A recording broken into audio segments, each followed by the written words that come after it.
ครับวันนี้เรามาเล่าข้าวหงหินกันต่อนะครับก็ได้ไปอยู่ตอนที่ห้าก็ได้ไปอยู่8 ตอนแล้วนะครับวันนี้มาเป็นตอนที่9แล้วนะครับอันตอนเดิมก็มีอยู่ว่านะครับกับมันน้อยก็เล่นหมากบ้ากับอัน6 องค์ใจนะครับเล่นกันจนบ่ายค้อยเกือบค่ำนะบ่ายค้อยครับเกือบแรงแล้วนะครับเห็นไหมก็กับมันน้อยเปิ้นก็ขอปิกบ้านนะครับขอปิกบ้านก็อัน6 องค์ใจเปิ้นบอกวันนี้เปิ้นอันยักษ์มันมารออยู่ท่าเด้อไอ้ประตูทางใต้น่ะประตูนั่นนะยักษ์มันมารออยู่ท่าเด้อ7 วันไหนมันมารอให้เตื้องนะมันอยู่หั่นเด้อครับอ่าตอนที่แล้วเพิ่นก็กำมานน้อยบ่เป็นหยังบ่กลัวอันจะปิกเมื่อจนได้ก็เติงหาบ้านนี่เลยครับวันนี้เฮามาถึงตอนมันจะเป็นจังได๋นะเฮาไปก่อนแล้วก่อนแล้วนะครับเห็นไหมอันนี้ข้าวเห็นไหมข้าวอันโบราณเพิ่นเขียนกันมาอย่างอี้เห็นไหมเนี่ยๆลักษณะข้าวครับอ่าข้าวนั้นอันเพิ่นเขียนในลักษณะของหลักการเขียนของเพิ่นน่ะก็คือ7ตัวเตียว3ตัวเหลวบาดหลังบาดหน้า7ตัวเตียวอย่างใดครับเห็นไหมเห็นไหมวรรคที่1เนี่ยบาทที่1เนี่ยนะครับเห็นไหมมี3 กำเห็นไหมมี3 กำเห็นไหม1 2 3เห็นไหมวรรคที่2แล้ววรรคที่2มีตี้เกยบีบก้อนเห็นไหมมี4 กำเห็นไหมมี4 กำเห็นไหม3กับ4ก็เป็น7เห็นไหม7 ตัวเนี่ยเขียนไปก่อนนะเห็นไหม7ตัวเตียวเตียวไว้ก่อนนะเตียวไว้ก่อนนะแล้วก็3 ตัวเหลวเนี่ย3 ตัวเหลวเห็นวรรคที่3เห็นไหมเกิดอยู่ท่า3 ตัวเหลวเห็นไหมเนี่ยเห็นไหม7 ตัวเหลว3 ตัวเหลวเห็นไหมเนี่ยเหลวมาหาเนี่ยอันกันเนี่ยท่ามาหาเหลวมากันเหลวแบบเนื้อเรื่องครับไม่ใช่อันไม่ใช่อันสั้นนะอย่างไม่ใช่บ่ต้องก็ได้กันเหลวแบบเนื้อเรื่องนะครับเห็นไหมอันนี้ล่ะ7มันจะทำให้บาทที่1กับบาทที่3เนี่ยไม่ใช่บาทเอาโทษทีวรรคที่1กับวรรคที่3เนี่ยมันจะเป็นอัน3 ตัวเป็นส่วนใหญ่นั่นแหละเดินออกมาเห็นไหมเนี่ย3 ตัวใหญ่กำลังมันเห็นไหมเนี่ยยกเว้นอันที่อันนั้นเนี่ยความจริงมันอยากจะได้3นั่นแหละ3 กำไปก่อนนะแต่มันอย่างว่ามัน3 กำแล้วมันอธิบายบ่ชัดพวกก็เลยกันหันนอนเนื้ออนุโลมมันเป็นเป็น4 กำได้เนี่ยมันก็เป็นอีน่ะมันก็เหมือนไอ้ก่อน8 ตลาดของมันในภาคกลางนะครับเพราะว่าก่อน8น่ะบาทมี8 กำเห็นไหมอันบางคนก็เขียนหยอกเป็นบาทละ9 บาทละ9ไปหมดเห็นไหม9 กำมันเป็นก่อน9ไปเปิ้นหอว่าก่อน8 ตลาดเห็นไหมอันบาทใดที่มันบาทใดที่มันอธิบายบ่อันบ่เน้นก็อนุโลมมันเป็น9 กำได้เนี่ยเห็นไหมลักษณะของก่อน8 ตลาดเห็นไหมก็อันเดียวนั่นแหละแบบเดียวลักษณะของข้าวอันหงหินที่เพิ่นกำหนดมาตั้งแต่โบราณเนี่ยเพิ่นเป็นอย่างอี้แล้วครับเห็นไหมท่านก็บาทหลังบาทหน้าบาทหลังบาทหน้าก็คืออันนี้บาทที่1แล้วครับบาทที่3อยู่ตรงหน้าบาทที่2อยู่ตรงนี้แม่บาทหลังบาทหน้าก็คือใจละการอันนี้หมดนะครับ7 ตัวเตียว3 ตัวเหลวบาทหลังบาทหน้านะก็คือเพิ่นยังบอกว่าบาทหลังบาทหน้าก็ใจกูบาทนั่นแหละเห็นไหมโอเคนะครับอันนี้ฮู้แล้วนะครับ7 ตัวเตียว3 ตัวเหลวนะครับมั้ยครับไอ้ข้าวอันข้าวอันโบราณนะเพิ่นเขียนยาวไปเจิบด้วยอักขระละนานะครับอัน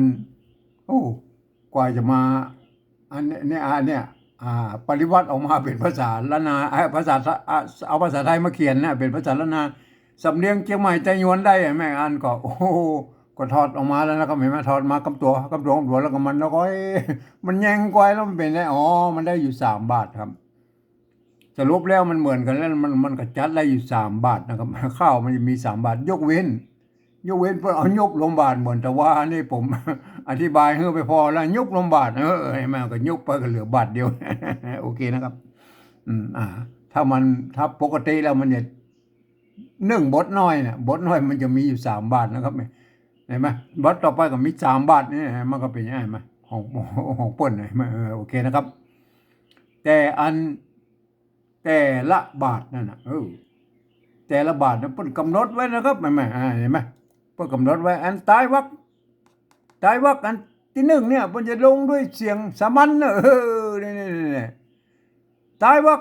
บาทที่สองเนี่ยอันเปิ้นจะลงด้วยเสียงโทพิเศษโทเมืองเนอะนี่เห็นไหมอันเนี่ยโทพิเศษโทเมืองเนี่ยอันในเสียงในไทยเปิ้นบ่มีนะครับมาในไทยเปิ้นบ่มีนะครับเสียงในไทยบ่มี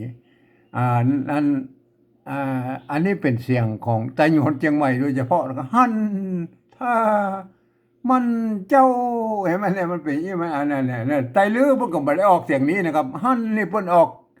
เสียงเอกนะครับหันนะตีหันตีหันตีหันตีหันมันเป็นยังไงมั้ยยูทามันเป็นยังไงก็เปิ้นออกได้อย่างนั้นเห็นไหมเสียงตีเนี่ยกันมันเป็นเปิ้นออกกันครับเห็นไหมบีบกันเห็นไหมมันเป็นบีบกันเห็นไหมนอเนื้อเป็นนอเนื้อเนี่ยมันเป็นพี่น้องเห็นไหมนอเนื้อพี่น้องเห็นไหมมันเป็นว่าเปิ้นสำเนียงเปิ้นเป็นอันเห็นไหมแต่ลือก็แต่ยองแต่ลือก็แต่ยองนี่ที่เดียวกันนะครับเพียงแต่ว่าแต่อันคนยองก็คือคนลือนะครับที่อยู่เมืองยองที่พวกอันพวกเจียงตุงว่าเปิ้นอพยพมาแล้วครับเจ้าเก่าเวลาเปิ้นเอามาอยู่ละปูนเนี่ยเอาเมินไป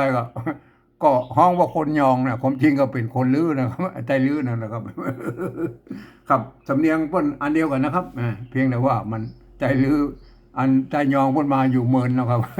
อันสำเนียงมันก็เพี้ยนกันไปหน่อยนิดๆหน่อยๆนะครับโอเคแล้วก็โอเคแล้วเอาไปยาวแล้วเอามาข้าวดีกว่านะครับอันบาทที่1เนี่ยนะแต่ละวรรคมันมีอยู่3บาทเลยมั้ย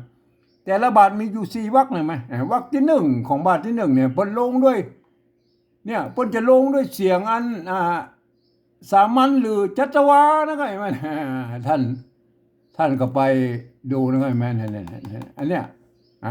บาทที่1วรรคที่1บาทที่1กับบาทที่3เนี่ยเห็นมั้ยจะลงด้วยเสียงจัตวาก็ได้สามัญก็ได้นะครับเห็นบ่เพิ่นกำหนดให้2เสียงนะครับมั้ยไอ้วรรคที่2เนี่ยเพิ่นลงด้วยเสียงตีนะครับเสียงตีมาเสียงตีจะตียาวก็ได้ตีสั้นก็ได้นะกันเสียงตีเนื้อเสียงตียาวนะครับตียาวเนี่ยอันตีสั้นมีไหนวันนี้บ่หันนั่นแล้วโอเคนะครับวันนี้บ่หันเดี๋ยวตีสั้นเดี๋ยวหันจะบอกนับเนี่ยนับมาโอเคแล้วอยู่ในเรื่องหันนะนับเนี่ยเห็นมั้ยนับนิดนับเนี่ยพวกนี้พวกตีสั้นนะครับผมก็อู้ไปหลายเตือนนะครับตีสั้นเนี่ยขอให้นับอันเสียงแบบไต้หวันเชียงใหม่เด้ออันนี้เป็นข้าวฉันลักษณ์ของไต้หวันเชียงใหม่นะครับเห็นไหมฉันลักษณ์ของไต้หวันเชียงใหม่นะครับไต้ลือป่นจะผิดเพี้ยนไปจะไปเอาเสียงไต้ลือมาใส่มาได้นะครับอย่างคำว่าหมดเนี่ยหมดมันอันเป็นเสียงจัตวาของเจ้าเชียงใหม่ไต้หวันนะครับเอาไปใส่ไม่ตีมาเป็นมดอีหรอมาใส่ตัวนี้มาใจแล้วก็มาข้าวหินพวกบ่มีนะไอ้ข้าวไอ้เสียงมันนั่นนะครับครับท่านเขียนข้าวก่อนท่านศึกษาดีนะครับจากข้าวโบราณเพิ่นเขียนมาจะได้นะครับเห็นมั้ยอันวรรคที่3เนี่ยลงด้วยท่าเนี่ยอู้ไปยาวเลยท่ามันท่านี่มันเสียงโทพิเศษโทเมืองหั่นเนี่ยเห็นมั้ยเห็นมั้ยอันนี้กำไทยเพิ่นออกท่านะครับเสียงโทปกตินะครับอันไต้หวันละนาเพิ่นไต้หวันเชียงใหม่เพิ่นเจ้าหั่นมันมันเป็นอันนี้คือไต้หวันเชียงใหม่นะครับอันนี้อู้ถึงเสียงไต้หวันเชียงใหม่นะครับอันนี้ฉันลักษณ์ของไต้หวันเชียงใหม่นะครับท่านจะไปเอากำอันเสียงสำเนียงของไต้ลือมาบ่ได้นะครับอันนี้เสียงสามัญนะครับไอ้วรรคที่4เนี่ยมั้ยอันนี้คือฉันลักษณ์แบบไต้หวันเชียงใหม่ครับเสียงสามัญนะครับอันไต้ลือมันออกมาเนี่ยมันสามัญนะครับอันไต้ลือมันออกมาบ่มา มันขึ้นไปหน่อยเห็นไหมอ่ะโอเคแล้วก็มันบัดตรงกับภาษาไทยเปิ้ลนะครับเห็นไหมของไต้ยวนนี่มันจะตรงกับภาษาไทยนะครับยกเว้นเสียงโทพิเศษเจ้าอันที่ภาษาไทยเปิ้ลบ่มีนะครับโอเคนะครับอ่านบาทที่สองแล้วครับบาทที่สองวรรคที่หนึ่งเนี่ยเนื้อเสียงตีนะครับเห็นไหมเสียงตีเนื้อเสียงตียาวอันนี้ตียาวไหมเห็นไหมวรรคที่สองบาทที่สองวรรคที่สองเนี่ยลงด้วยเสียงจัตวานะครับเห็นไหมเสียงจัตวาเสียงจัตวานะครับวรรคที่สามลงด้วยเสียงสามัญเนี่ยพวกนี้วรรคที่สี่ลงด้วยเสียงโทพิเศษไอ้แม่เนี่ยมันเหมือนกันสักบักนะอันบาทที่สามแล้วบาทที่สามไหมมาอันนี้ท้ายวรรคที่หนึ่งเนี่ยวรรคที่หนึ่งออกอันนี้กลิ่นเสียงจัตวาใช่ไหมอันนี้สามัญก็ได้นะครับสามัญจัตวานะครับเห็นไหมวรรคที่สองให้ลงด้วยเสียงโทพิเศษมันนะครับเห็นไหมวรรคที่สามนี้โดยที่เสียงสามัญนะครับเห็นไหมเสียงสามัญวรรคที่สี่ลงด้วยเสียงตีนะครับยาวก็ได้สั้นก็ได้เห็นไหมเห็นไหมเห็นแล้วยังครับบาทสามบาทเนี่ยมันเป็นเสียงที่มันกำหนดขึ้นมาตั้งแต่โบราณเนี่ยความจริงมันเป็นอันภาษาละนาเนาะครับพวกก็เขียนกันหมดนะครับเห็นไหมแต่สำเนียงไต้หวันเปิ้นออกมาอย่างอี้นะครับเปิ้นออกมาอย่างอี้กับอย่างอี้นะครับเห็นไหมเปิ้นเขียนภาษาละนาน่ะเปิ้นเขียนอันเดียวกันหมดครับแต่เวลาอ่านนั้นไตลือไตยองพวกก็อ่านไปเสียงตามเสียงของเปิ้นมันบ่เหมือนมันบ่ตรงชัดเปิ้นนะครับเห็นไหมแต่เขียนเหมือนกันนะครับเขียนเหมือนกันนะครับจะเป็นไตลือไตยองไตลั่วไตเขินไตไตยวนเนี่ยมันเขียนเหมือนกันหมดครับแต่เวลาอ่านมันเสียงมันเหมือนกันนะครับเห็นไหมแต่อันนี้มันปริวัติออกมาแล้วเป็นเสียงของอันนี้เนี่ยถึงอันเสียงไตยวนเชียงใหม่นะครับเห็นไหมเป็นข้าว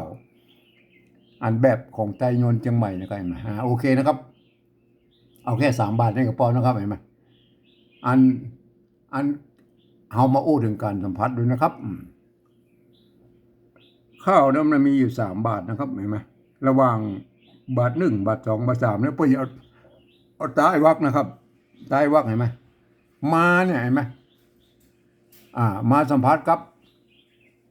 มาสัมผัสสระครับวรรคที่2ของบาทที่2เนี่ยเห็นไหมมากับถาเนี่ยสระอากับสระอานะครับเห็นไหมบาทที่2แล้วครับใต้วรรคที่2เนี่ยหั่นเห็นไหมพวกก็จะเอามาสัมผัสกับวรรคที่2ของบาทที่3เนี่ยมันเห็นไหมเนี่ยเห็นไหมเห็นไหมบางครั้งก็มีสัมผัสเรือนสัมผัสเพี้ยนกับเปิ้นก็มีนะครับบ่เข้าโบราณเนี่ยมาเดียวเปิ้นบ่ถือนะครับเห็นไหมอันบาทที่3เหล่านี้แม่มันก็มา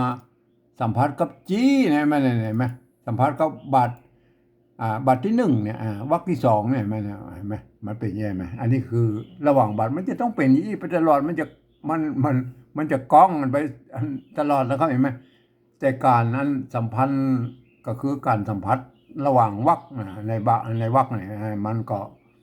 ข้าวโบราณเนี่ยเปิ้นจะบ่เน้นนะครับบ่เน้นไอ้การสัมผัสเอาสระมาสัมผัสนะครับเห็นไหม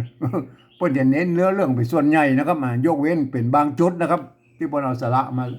อันสัมผัสกันนะครับเห็นไหมเนี่ยยกเว้นตัวนี้นะครับเห็นไหมวรรคที่2ของบัดก้อมเนี่ยเห็นไหมกับวรรคที่3เนี่ยส่วนใหญ่แล้วเปิ้นจะเอาสระมาก้องกันนะครับเห็นไหมยกเว้นเปิ้นจะเอามาไว้ข้างหน้านี่เป็นหัวโยงกับไปทำแบบนึงไงมายกเว้นมันจะบีปกตินะครับเห็นไหมอันนี้คือคล้ายๆแก้มบังคับละโอเคนะครับแต่มันกับมันเนี่ยอันนี้คือได้ก็ดีบ่ได้ก็บ่เป็นหยังเนี่ยเห็นไหมแต่คือลงเสียงสามัญเนี่ยเป็นยังไงเฮามาถึงการสัมผัสวรรคที่1กับวรรคที่2เลยไหมเนี่ยบางคนสมัยนี้เนาะต้นตาลหลวงมะกวงกีบก้านเอาสระอวงมาลวงมาบ่วงเป็นบ่วงกีบก้านอย่างนั้นบ่ต้องเลยมั้ยเปิ้นต้นตาลหลวงตี้เกยมั้ยตี้เกยบีบก้านบ่เปิ้นหูเรื่องเลยล่ะบ่ต้องเอาสระมาสัมผัสกับเห็นมั้ย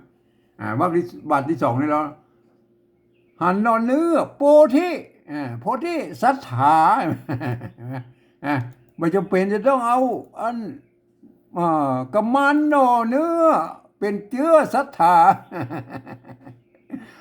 โพธิศรัทธามันแน่นกว่าอะไรมั้ยอันกันว่าจักกินอยู่แต่ แม่นอยู่แต่ไม่ใช่จักกินจักกินอินเป็นมันมาอินทรีย์เป็นมันอย่างก็เอาสระอินมาเนี่ยมันจนโมโหเรื่องกันนะเข้าใจมั้ยแต่ถ้าสมมุติมันสัมผัสได้หรอ สัมผัสได้ก็ดีนะครับก็สัมผัสได้ก็ดีแต่มันฟุกสัมผัสไปก็โอเคก็ได้มั้ยเอามาโอถึงบัตรที่2กับบัตรที่3แล้วเข้าใจมั้ยเกยบีบก้อนแม่เนี่ยเกิดอยู่ท่าความจริงมัน7ตัวอัน3ตัวเหลียวนะครับ มันจะต้องเหลียวมาหาตรงนี้อันนี้เหลียวท่าใช่มั้ยเหลียวแบบเนื้อเรื่องครับเอาเกิดอยู่ท่าใช่มั้ยบ่ต้องเอาที่เกยบีบก้อนมาอยู่ที่หั่นคนมามันโอ้โหเรื่องหรอกครับมันบ่ฮู้เรื่องมันอยู่ที่หั่นนั่นนะครับมันอยู่ที่หั่นคนมาเกิดอยู่ท่าคนหมายมั้ยโอ้อันนี้มันมีความหมายมันอู้กัน ฮู้เรื่องจึงบาทน่ะ มันฮู้เรื่องกันหมดแม่มันเป็นยังไงเอาฮู้เรื่องกันพอนะครับ บ่ใช่ว่าเอาสาระมาก้องกันไปเรื่อยแล้วก็ไม่โอเคนะเห็นมั้ยอันนี้สำหรับวรรคที่2ของและวรรคที่3ของบาทก้อมนี่แม่อันนี้จำเป็นจะต้องเอามาสัมผัสกับฐานนี่นะครับมาถ้าสมมุติว่าบ่เอาสระอานี่ก็เอาสระอามาไว้ทางหน้าเห็นแล้วก็แต่งเป็นหัวฮือโยงเห็นนะครับเห็นมั้ยเป็นโยงกันไปเห็นมั้ยจะเป็นกึ่งหัวโยงหรือเต็มยศก็ได้ก็โอเคนะไงมาอันนี้โอเคนะไอ้วรรคที่2กับวรรคที่3ของบาทที่3วรรคบาทที่3นี่เราเข้าเห็นมั้ยอันนี้ก็บ่จำเป็นจะต้องสัมผัสครับเห็นมั้ยแต่มันสัมผัสได้อย่างอี้ก็ดีไอ้มันกับมันเนี่ยโอเคนะครับเห็นมั้ยอันนี้ถือว่าพวกสัมผัสไปก็ดีนะก็ดีเห็นมั้ยโอเคนะครับสำหรับไอ้วรรคที่3กับวรรคที่4ของบาทที่1กับบาทที่3เนี่ยกับบาทที่3นี่นะอันนี้มันถือว่าเดี๋ยวก็เลิกไปไล่แมวก็เด้อ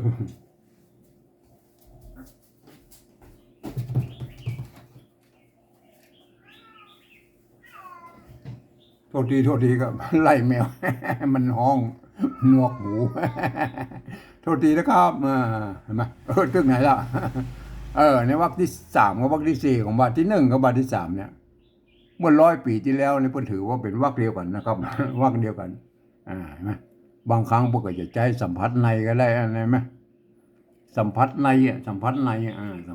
ก็ได้นะครับก็แล้วแต่นะครับจะเอาอัน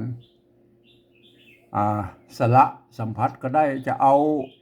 อักษรสัมผัสก็ได้นะก็ให้มาโอเคนะครับ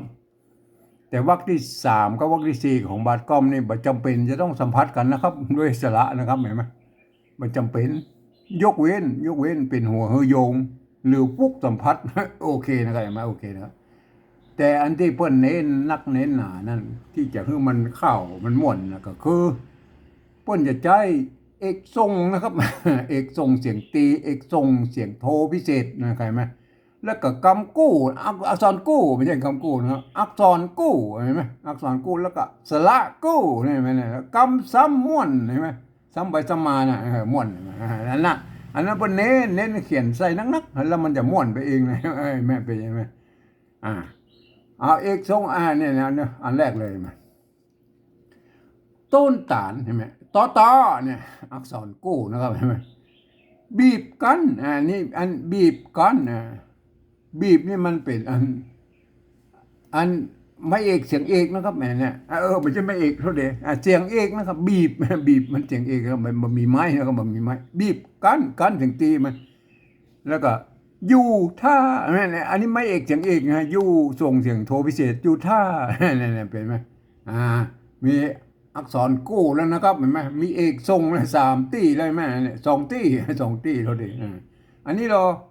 กันหันเนี่ยกันหันเนี่ยก๊อกหันใช่มั้ยกันกับหันเนี่ยอันนี้คืออันสระกู้สระกู้กันหันแล้วก็นอเนื้ออันนี้นอเนื้อได้จึงเอกทรงโดยเห็นมั้ยนอเสียงเอกทรงเสียงตี้แถมมาพอได้นเห็นมั้ยนอเนื้อเห็นมั้ยอักษรกู้เห็นมั้ยเนี่ยโพธิสระเนี่ยเอามาตี้หันใช่มั้ยตี้เนี่ย มันอันนี้มาเขียนเป็นกรรมอันเสียงอันนี้บ่ได้เนาะ ความไอเสียงอันกำอู้แต่ถ้าเป็นกำเขียนนะเพิ่นเอาใจจดตะเขียนแล้วไม่กี่ไม่เยาะนะครับ ไม่เอกนะก็ถือว่าเป็นเอกทรงนะครับที่มันเป็นไม่เอกเสียงโทนะครับเห็นไหมไม่เอกเสียงโทที่หั่นนี่โอเคนะครับอยู่แม่กระทั่งแต่อยู่ตั้งหน้าเป็นกู้หน้ามันยังอยู่แต่เอาเอกทรงอยู่นี่นะไอ้มันนั่นแม่เสียงโทพิเศษมาอันเป็นนี่เป็นเสียงจัตวาลนะก็เลยเอาเอกทรงเอาเอกทรงอยู่มันอยู่แต่เป็นมันนั่นน่ะมันทรงไปลวดไปเลยทั้งกู้นะแม่แล้วเรื่องของเอกทรงเห็นไหมมอกนี่มอกนี่มันเสียงโทนะครับมอกตี้ใช่ไหมเต้านะใช่ไหมมอกนี่มันเป็นเสียงโทนะครับเอกโทเอกทรงเนี่ยมันมีอยู่4เสียงนะครับมีไม่เอกเสียงเอกไม่เอกเสียงโทนะครับไม่เอกเสียงโทอันนี้ไม่เอกเสียงโทนะไม่เอกเสียงโทแล้วก็เสียงเอกนะครับเสียงเอกบีบนี่เสียงเอกเห็นไหมมอกเสียงโทเนี่ยโอเคนะครับถือว่าเป็นเอกทรงนะครับเห็นไหมแถมมาปอเปิ้นในวรรคที่3กับวรรคที่4เนี่ยแต่ก่อนเป็นอันเปิ้นถือว่าเป็นวรรคเดียวกันเนาะอันก็มันก็มอกนี่ก็ถือว่าเป็นมเป็นอักษรกู้เห็นไหมอักษรกู้อันสัมผัสภายในวรรคเนี่ยโอเคนะครับ อันนี้แหละครับอันที่อันเปิ้นเน้นนักเน้นหนานะครับมันม่วนนะครับข้าวมันจะม่วนนี่มันจำเป็นจะต้องเอาสระมาก้องกันเนี่ยกูว่ากันจนบ่รู้เรื่องนะครับครับภายเขียนข้าวก็ท่านพิจารณาของท่านเองนะครับมันกวีนะครับใครจะเขียนอะไรก็ตามใจนะแต่ถ้าอยากจะให้มันถูกต้องตามโบราณก็ฟังที่ผมอธิบายนี่นะครับเอาละเอาฉันทะลักกันมาเมินแล้วเอามาต่อเลยนะครับเห็นไหมหลังจากกับมาน้อยไปปะอันยักษ์แล้วนะครับมาต้นตาลหลวงนะที่อะไรไหมอยู่ที่ต้นตาลหลวงนะปืนต้นตาลหลวงที่เคยบีบกันเนี่ยต้นตาลหลวงอยู่หน้าประตูเมืองนะครับประตูเมืองปราณสีฝ่ายใต้นะต้นตาลหลวงที่เคยบีบกันเกิดอยู่ท่าคนมาเนี่ย7 วันมันจะมากรรมมากินคนเตื้อหนึ่งมันเกิดคนใบมามันจะฆ่ากินคนไปมัน7 วันกินคนกันหันนอเนื้อก็กำมันน้อยมาพอดีกันหันนอเนื้อโปที่สัทธาเดินออกมาแผ่วหิมติหันเตียวออกประตูมาแล้วก็ว่าจักกินอยู่แต่เป็นมันกำลังมันหมกเน่หมด16 ปีหมกไม่มันหวานได้นั่นเนื้อหวานได้นั่นนะอันโปที่สัตวาดมือเก่าจี้ว่ายักษ์เท่าผีมานมึงอย่านับว่าจักกินหวานใจอาหารมึงอย่ามาปู้ไก่จาดพริกขี้หนูมึงบ่หูได้เด็กพริกไทยเม็ดน้อยใจเหมือนพริกหลวงเต็มปัน500บ่เต้าพริกน้อยฝ่ายมือฝ่ายยักษ์จักเข้ามาถือพระบุญลือหยุดพักอยู่ท่าทอดกันใจดาบติบเทียนก้าตัดคอพายยักษ์กิ้งเต้าตายนอนง่ายเงียบพักแล้วหีบเต้าไปปั่นก็เอามีดฟันปั๊บตายแล้วก็บ่สนใจแล้วเตียวปิกบ้านไปแล้วครับตายไปแล้วครับการนะฮะตอนนี้นะครับก็ไปปะยักษ์พอดีว่าตามที่องค์ใจ6 องค์ใจเพิ่นบอกนะก็มันจะมากินนี่ก็ถอดดาบกันใจดาบที่หวดคอบั้นคอให้เรียบร้อย เรียบร้อยเลยนั่นย่ายักษ์นะตาย แล้วกิ้งเต้าตายไปแล้วโอ้ก็อืมไปแล้วไม่สนใจแล้วกูไปแล้วปิกบ้านละเอาปกนิมคอมไปหาแม่พูดแล้วครับตอนหน้าก็ว่ากันไม่นะครับมาวันนี้ก็คงจบเพียงแค่นี้ก่อนนะครับ